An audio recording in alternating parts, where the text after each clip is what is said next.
Urban FM 104.5. Urban FM 104.5.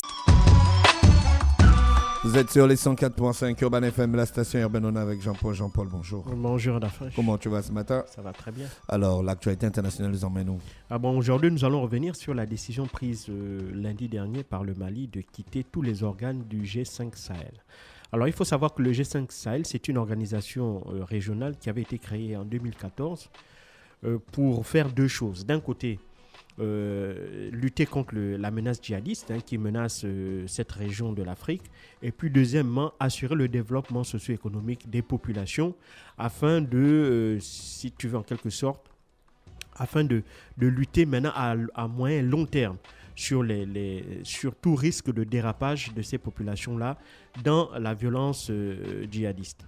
Parce qu'évidemment, il faut savoir que dans ces régions, la pauvreté, la misère, l'absence de développement sont des facteurs qui font que beaucoup de jeunes qui ont l'impression d'être abandonnés par leur gouvernement se lancent dans des activités djihadistes parce qu'évidemment, derrière, c'est une activité lucrative parce que derrière, il y a des enlèvements avec des demandes de rançon, il y a de l'exploitation de certaines ressources minières, comme l'or par exemple. Il y a tout un trafic aussi de migrants qui se développe. Et donc tout ça fait que derrière, si tu veux, le combat djihadiste pour l'instauration d'État islamique, derrière, il y a une activité économique qui génère pas mal d'argent.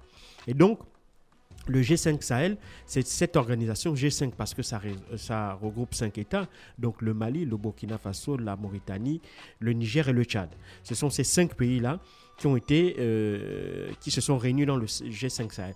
Et il faut savoir que c'est une organisation en réalité aussi qui est un peu, si on peut dire entre guillemets, chapeautée par la France. Parce que c'est la France qui a, contraint, qui a incité ces pays-là à se mettre ensemble pour, par la suite, se désengager progressivement sur le plan opérationnel de cette région en transférant certaines de ses capacités opérationnelles à ces pays-là.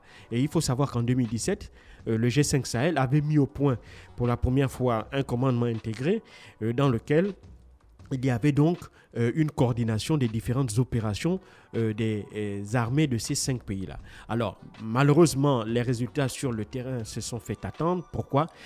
Parce que ces armées-là manquent cruellement de moyens financiers, moyens matériels, moyens humains en termes de formation. Et donc, tout ça faisait que le G5 Sahel avait du mal véritablement à pouvoir être opérationnelle sur le terrain, même si elle a quand même engrangé depuis 2017 quelques victoires aux côtés des troupes européennes dans le cadre de l'opération Barkhane pour ce qui concerne la France et l'opération Takuba pour ce qui concerne les armées européennes qui sont aux côtés de la France dans la lutte contre le djihadisme dans cette région de l'Afrique. Et donc, il faut savoir que le Mali a décidé de quitter le G5 Sahel unilatéralement. Pourquoi ? Parce que, en principe, au sein du G5 Sahel, il y a une présidence tournante tous les 6 mois.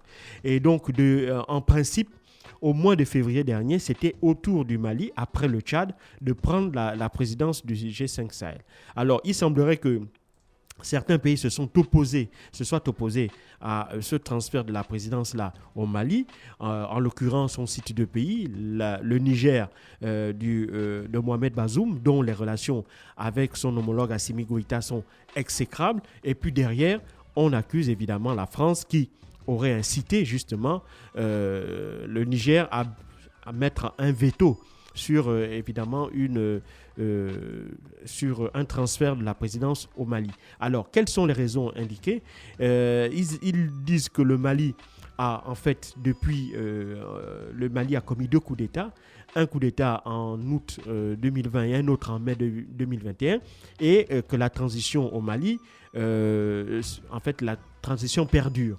Donc, eux, ils estiment que si tu veux, les autorités maliennes ne sont pas légitimes pour pouvoir occuper la présidence du G5 Sahel. Ce qui est quand même assez aberrant.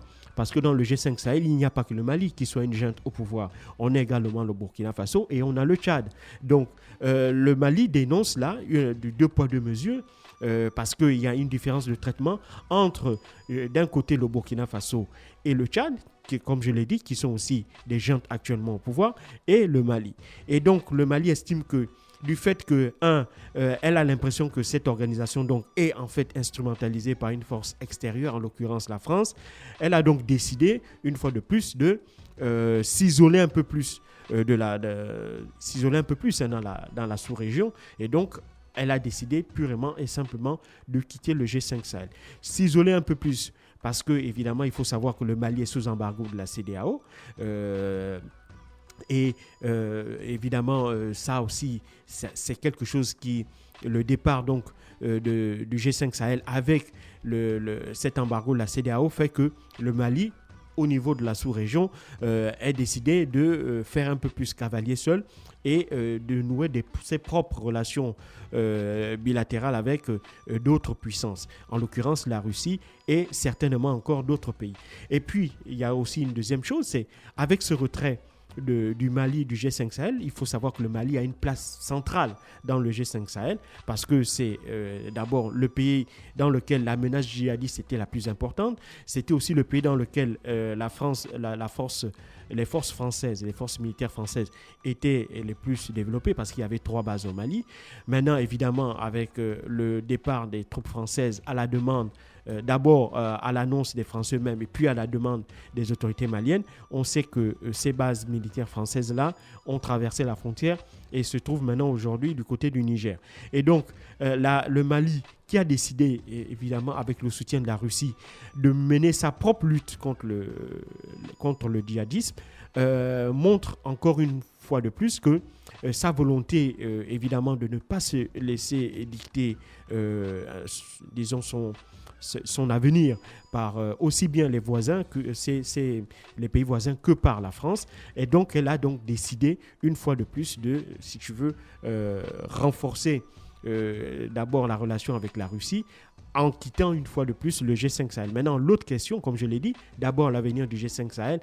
Selon le président Mohamed Bazoum, avec ce retrait du Mali, qui est un élément moteur de ce G5 Sahel, il est peu probable que cette organisation ait encore une chance de véritablement fonctionner, même si la France même si l'ambassadeur de la France aux Nations Unies semble dire le contraire, mais sur un plan technique, ça va être plus difficile pour le G5 Sahel de fonctionner véritablement.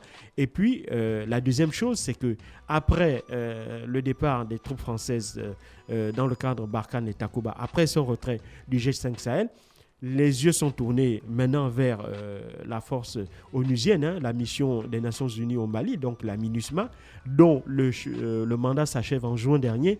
Et évidemment, la question que les gens se posent, c'est est-ce qu'il va y avoir un renouvellement de ce mandat-là? Ça me semble de moins en moins probable, dans la mesure où je crois que la France et les États-Unis, certainement, vont être à la manœuvre pour empêcher ce prolongement du mandat, même si le secrétaire général des Nations Unies, Antonio Guterres, lui, semble pour un prolongement de la présence militaire, enfin de la présence onusienne au Mali. Mais il faut aussi savoir que la classe politique et les organisations de la société civile sont elles aussi contre la MINUSMA parce qu'elles estiment que depuis la présence de la MINUSMA au Mali, donc depuis 2012, un peu comme les forces françaises et les forces européennes dans le cadre de Barkhane et Takuba, il n'y a pas eu de véritables résultats sur le terrain.